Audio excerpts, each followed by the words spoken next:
Oh, hi Utkarsh, how are you? Great. How are you? I'm really fine. So, to everybody watching this, I'd like to introduce Utkarsh to you. Utkarsh has completed his Bachelor's of Commerce from Delhi University. He's currently pursuing his MBA from University Business School, Punjab University, and he currently coordinates the business cell at Punjab University. So, Utkarsh, this was your educational institutional introduction for the people to the 500, 1,000 people that are watching this right now. Just tell me more about yourself. What are your hobbies? So, being an MBA student, being a management student, as everyone would know, it inculcates something in you that is not otherwise you would never think of it.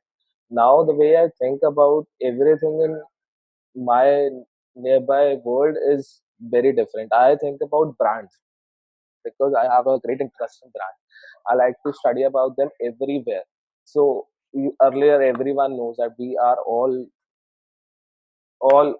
everyone everything around us is about brands, and now I get into things. I want to know how what brand I'm using right now.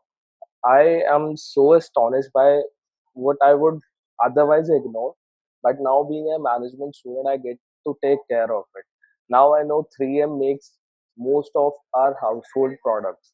From everything, if you want to go to a car, you want to change a product, 3M does it. 3M produce such products.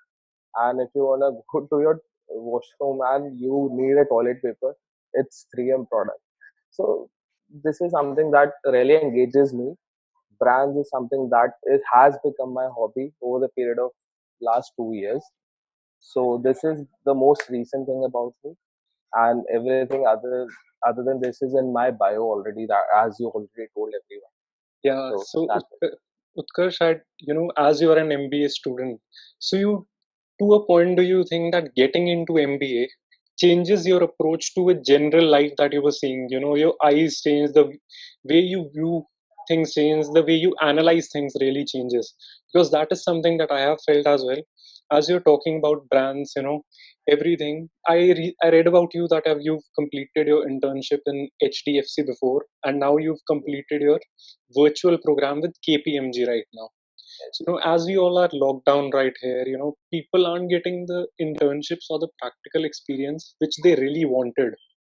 All people get these days is, simple email marketing or the cold calling or whatever sales, direct sales that you can do, but you don't get an in-ground experience about things. So you've completed this virtual program with KPMG, so Yeah. and all these things that you've been doing lately. So how do you think that e-learning has changed the studying game for the students? See, e-learning has brought in a lot of change, and as you would always or also confer, would that because of the time that is right now, because of the COVID-19 thing, you cannot go out, you cannot connect with companies as you would have been possible to do if COVID was not there. E-learning brings you a great platform from where you can learn and still be safe. You can learn from your home. See, there are a lot of things that you can do over the online platforms. Earlier, we were not very aware or we were not exposed to that particular knowledge. But right now, we are. As you told me that I did KPMG virtual internship. See, I did two other programs on Inside Sherpa.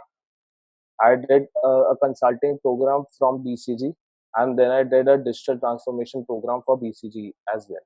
So you can do a lot of things, and e-learning has brought us education, has brought us knowledge to our laptop screen. So you can use them very conveniently.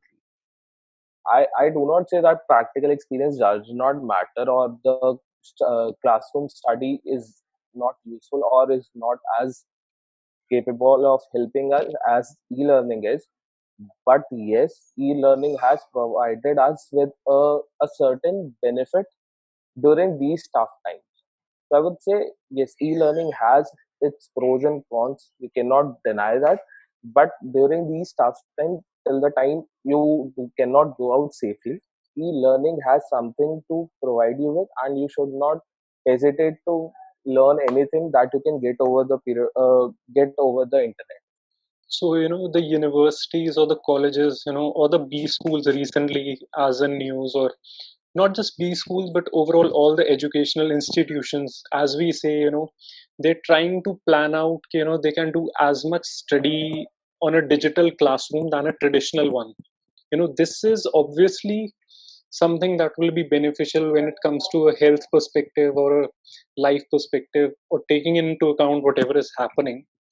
But how do you think that a traditional classroom and a digital classroom perspectives, do you think a traditional classroom provides a better platform than a digital classroom, or how differently do you perceive these two things? See, when you see in terms of knowledge, I do not see a very great difference in these two platforms. Yes, I would say that physical classrooms are a little better because, see, there's a thing, there's a personal touch in education.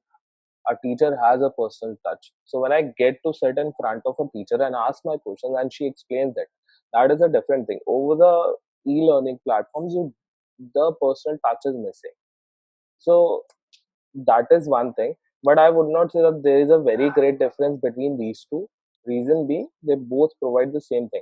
But the point is, even as much as we like e-learning, the point that I want to make is we do not have enough resources to effectively get the physical classrooms online. So if you would consider my case, I am from a government university and they do not have any resources to get things online. You cannot have classes, you cannot have examinations because, see, to be true, even when our results are out, you Right. cannot view your results because the site goes down as soon as the results are declared. So how are we supposed to learn from something that we do not have? You're So yeah. You're right. Utkarsh, so what are your views about the changing routes of economy that is happening? People are switching to work from home jobs, pay cuts are happening, startups are laying off their employees. We see a magnitude of difference when it comes to a startup laying off an employee, and when it comes to organizations such as Tata or Reliance, right, or Wipro, those who have been established since very long. But what I personally feel is that such startups, they grew on a magnitude scale, a paramount scale, that they rose very fast. But what they forgot in between, that they didn't have any tangible assets to rely to when a situation like this comes, right? So we see Uber laying off such 7,000 employees over a 3-minute video call, or as we are talking, thousands would have lost their jobs correspondingly only. True that. Right. So how do you see that this changing shift? You are on the verge of getting a placement right now. You would be shifting to a job recently, you'll be searching for one. So what is your approach now? How do you see things changing? How are you preparing yourself for this? And how concerned you are when it comes to this? Okay, to start with the jobs thing, I know that a lot of people have been losing their jobs recently. And see, it basically is because of the fact that businesses have been focusing on the revenue models, but they have not been able to focus on how they're going to run their company in the long term. Every one of these startups has been giving importance to how to acquire customers by spending as much as they can, but they have not been able to define a limit where they should be thinking about the profitability, and this is why these